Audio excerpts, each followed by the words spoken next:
BJP से बेटियों को बचाओ, आरएसएस से बेटों को बचाओ। डिटेंशन दे दिया है, उन्हें डिटेन कर लिया गया है और जबरदस्ती बस में भरकर यहाँ से उनको ले जाया जा रहा है। कैंसर है देश के लिए, नफरत भरी सोच है। उत्तर भारत के अंदर देखो, हरियाणा में कैसी इन्होंने जाति विरोधी सोच फैलाई आरएसएस वालों ने। एडीजीपी को आत्महत्या करनी पड़ेगी। के इशारों पर पुलिस चल रही है, ये पुलिस के, ये केंद्र सरकार के गुंडे हैं। विजुअल्स देखिए किस तरह की स्थिति यहाँ पे बन गई है। उसको जो हम तो ये कहते हैं इस आतंकवादी संगठन को जल्दी से जल्दी बैन कर देना चाहिए। साथियों नमस्कार, हम इस वक्त यूथ कांग्रेस के दफ्तर के बाहर हैं और यहाँ पे एक बड़ा प्रोटेस्ट चल रहा है। आप यहाँ पे देख सकते हैं तमाम यूथ कांग्रेस के कार्यकर्ता जो हैं अपने बैक गेट के पास इकट्ठा हुए हैं और कारण ये है कि केरला में हुई जो 23 वर्ष के युवक ने, एक IT प्रोफेशनल ने जो आत्महत्या की और अपने सुसाइड नोट में जो बातें कही हैं उसको लेकर यहाँ पे प्रोटेस्ट किया जा रहा है। आरएसएस के कैंप्स में उनके साथ सेक्सुअल हैरासमेंट हो रहा था और इसी बात पर यहाँ पर प्रोटेस्ट किया जा रहा है। और आप तमाम ये इन विजुअल्स में देख सकते हैं कि किस तरीके से यहाँ पे बैरिकेडिंग लगा दी गई है और इस प्रोटेस्ट को यहीं पर जो है वो रोक दिया गया। सर क्या नाम हो आपका? रजत लाठर करनाल से।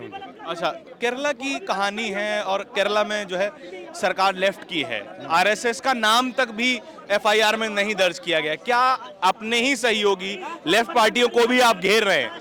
देखिए, जिस तरीके से जो पूरा मतलब सिस्टम इन्होंने सेट कर रखा है ना, उस सिस्टम का इन्होंने ऐसा सेट कर दिया है कि पूरी जड़ जड़ में ये घुस चुके हैं आज भारत की।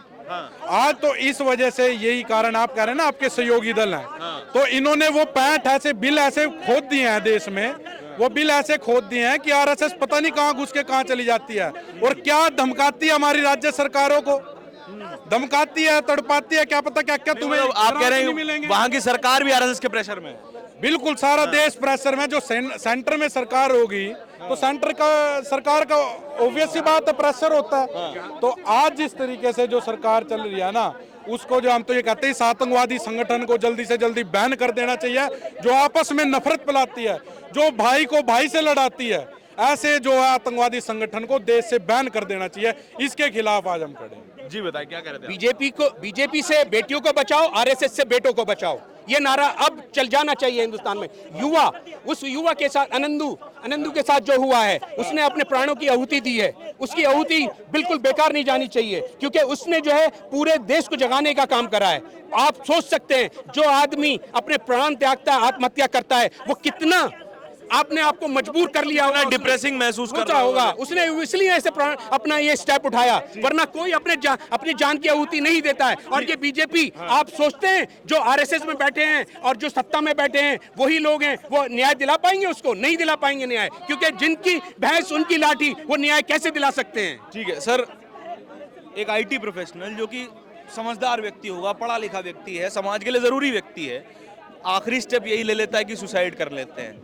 आप समझ सकते हैं कितना डिप्रेसिंग हो सकता है, कितना प्रताड़ित मेरे भाई को किया गया होगा। आप समझ सकते हैं, इतना पढ़ा लिखा बंदा जो IT प्रोफेशनल है, IT की हुई है, जो अपने घर का पूरा खर्चा वही चला रहे थे, आज अपने घर का पालन पोषण कर रहे थे, आज उनके घर चूल्हा जलने की भी आस मुझे लग रही है, चूल्हा जल जाएगा। उस आदमी को आत्महत्या करनी पड़ेगी। और उसके बाद उन्होंने जो नोट लिखा है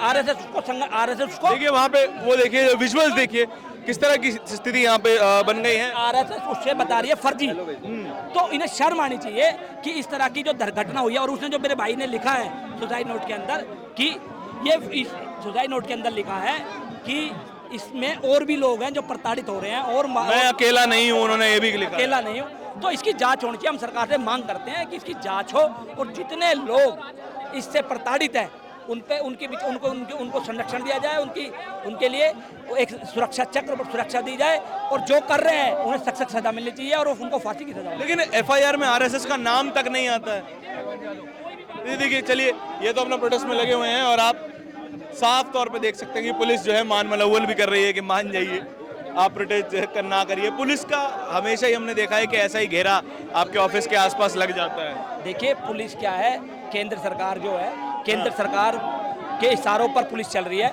ये केंद्र सरकार के गुंडे हैं, ये भाजपा के गुंडे हैं, जो हमें आज ये पकड़ेंगे भी, जेल में भी डालेंगे, मारेंगे भी। पर हम उस गांधी के सिपाही हैं जिस गांधी ने देश की आज़ादी के लिए अपने सीने पर गोली खा ली। पीछे धक्का भी दिया जा रहा है। बैरिकेड से मैं बता रहा हूँ मारेंगे भी अभी, पर मैंने आपको बताया हम उस गांधी के सिपाही हैं जिस गांधी ने अपनी छाती पे गोडसे ने गोली मार दी, जो संघ से बिलोंग करता था, संघ का कार्य करता था। आज उसी संघ ने हमारे एक तारीफ भी तो होती है, 100 साल पुराना संगठन हो गया, डाक टिकट निकाली जा रही है, सिक्का निकाला जा रहा है आरएसएस के नाम का। देखिए सिक्का आरएसएस का भी निकल सकता है, कच्चे का भी निकल सकता है, जो उनका कच्चा है पैंट है उसका भी सिक्का निकल सकता है, ऐसा नहीं है। अभी तो इनकी चल रही है, ये अंग्रेजी शाही सरकार है। ये लोग जैसे अंग्रेज अपने उनके जब अंग्रेजों का राज था हमारी बहन बेटियों को उठा के ले जाते थे, ऐसी आज इन्होंने ये काम कर रखा है। ये उन्हीं के नीतियों पे चलने वाली सरकार है, गुंडाई सरकार है। पर मैं आपको बता रहा था, हम पीछे हटने वाले नहीं हैं।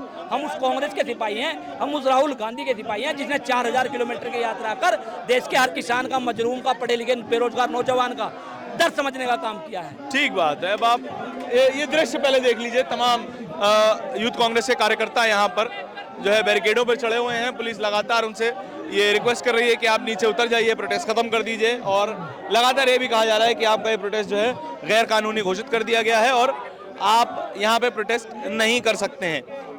लगातार हम इसी तरह के दृश्य यूथ कांग्रेस के प्रोटेस्ट में देखते रहते हैं। तो आपके प्रोटेस्ट में तो हमेशा ही ऐसा होता है कि बाहर भी नहीं निकलने देते हैं, कैसे चलेगा आपका प्रोटेस्ट? ये सरकार की गलत नीतियों के कारण और पुलिस को गुलाम की तरह से यूज करना इस सरकार का काम है। और ये सरकार साथ में आरएसएस ज्वाइंट करके चलती है, और ये आरएसएस के लोग देख ले कैसे कैसे लोगों को हालात में छोड़ रहे हैं। एक सेक्सुअल प्रॉब्लम जो पहले लड़कियों के साथ देखी जाती थी, अब लड़कों के साथ भी बलात्कार तरह का कोई भी सुरक्षित नहीं है, कुछ भी सुरक्षित नहीं है। ये तो थोड़ा सा बस ये सोशल मीडिया है जो कि विपक्ष की आवाज दिखा देता है, बट जो चैनल वाले हैं उन्होंने तो कानों में भी रुई, आंखों पे भी रुई रख ली है। इसलिए ये विपक्ष की आवाज को दिखाया नहीं जाता, कहीं भी प्रोटेस्ट करते हैं उसको दबा लिया जाता है। इसलिए हम तो यही प्रेरणा करते हैं सोशल मीडिया के चैनलों से भी ज़्यादा से ज़्यादा इनको दिखाओ और इनका पर्दाफाश करो, और इस पे आरएसएस पर 100% बैन करो। ठीक है सर, मैं कुछ सवाल ये भी हैं कि बहुत लंबा समय हुआ कि आरएसएस अपना काम कर भी रही है, 100 साल का महिमा मंडन भी किया जा रहा है, डाक टिकट निकाला जा रहा है। अब 100 साल तो अंग्रेजों के भी हो गए थे, तो उनका ही महिमा मंडल हुआ क्या? उससे क्या फर्क पड़ता है 100 साल हो गए होते? कैंसर है देश के लिए, नफरत भरी सोच है। उत्तर भारत के अंदर देखो हरियाणा में कैसी इन्होंने जाति विरोधी सोच फैलाई आरएसएस वालों ने, एडीजीपी को आत्महत्या करनी पड़ गई। केरला के अंदर ऐसी घटिया सोच के एक परिवार से 2 पीढ़ियों ने आरएसएस की सेवा हो रही है, और क्या हुआ आखिरी में? उन्हीं के परिवार के मर्दों का यौन शोषण हो रहा था। बड़े शर्म की बात है। इसलिए आज हम मांग कर रहे हैं कि सरदार वल्लभ भाई पटेल जैसा आदेश पारित करो, इस आरएसएस को साड़े को बैन करो देश से। लेकिन सर आपको ये नहीं लगता कि आपकी ही पार्टी की जिम्मेदारी थी कि आरएसएस का सही चेहरा जनता के सामने रखा जाए? लोग अपने बच्चों को भरोसा करके भेज रहे थे वहां पे। लगातार कांग्रेस पार्टी ने रखा है, तो चाहे कोई बॉम्ब ब्लास्ट का केस हो, चाहे वो गोधरा कांड हो, चाहे हरियाणा के अंदर जब जाट आंदोलन हुआ तब की बात हो, तो कांग्रेस पार्टी लगातार वो काम करती रही है। और आज विपक्ष के अंदर हम बैठे हैं तो हम मांग कर रहे हैं कि इन पर आप तुरंत कार्रवाई करो। लेकिन लेफ्ट की सरकार है केरला के अंदर, कोई बड़ी एफआईआर करके अभी तक किसी की गिरफ्तारी नहीं करी। आप ही के सहयोगी हैं इंडिया गठबंधन के? हमारे सहयोगी हैं, लेकिन उस प्रदेश में जो हो रहा है उस पर अपनी आवाज हम ना उठाए तो हमारी गलती। क्या लगता है कि लेफ्ट पे भी आरएसएस का प्रेशर आने लगा? लेफ्ट पे आरएसएस का प्रेशर नहीं है। केरला के अंदर अपने राजनीतिक लाभ के लिए अगर कोई पार्टी ऐसा करेगी तो उसका विरोध करेंगे। Fair enough. अब देखिए इस प्रोटेस्ट को यहाँ से पीछे धकेल के कुछ लोगों को वहाँ पे डिटेन भी किया गया। आप देखिए सामने बसों में कुछ लोगों को वहाँ पर डिटेन किया गया है और पुलिस ने उठा के लेकर जा रही है। उन पर मुकदमा लगाया जाएगा, क्या किया जाएगा ये भी फिलहाल अभी देखने की बात है। और लगातार जितनी बड़ी संख्या में आप चारों तरफ दिखाइए, तो ये आप चारों तरफ दिखाइए, जितनी बड़ी संख्या में यहाँ पे पुलिस फोर्सेस हैं उतनी बड़ी संख्या में तो कांग्रेस के कार्यकर्ता भी यहाँ पर मौजूद नहीं थे। और आप यहाँ से लगातार चारों तरफ यहाँ पर पुलिस का घेराव, पुलिस की घेराबंदी लगातार आप देख सकते हैं। कैमरा पर्सन तौहीद आप पीछे आए जरा, और यहाँ से जो उदय भानु चिब ने, जो कि यूथ कांग्रेस के अध्यक्ष हैं, आप वो देखिए उदय भानु चिब ने अपना जो है वो डिटेंशन दे दिया है। वो उन्हें डिटेन कर लिया गया है और ज़बरदस्ती बस में भरकर यहाँ से उनको ले जाया जा रहा है। उनके साथ साथ कई यूथ कांग्रेस के कार्यकर्ताओं को यहाँ पर डिटेन कर लिया गया है।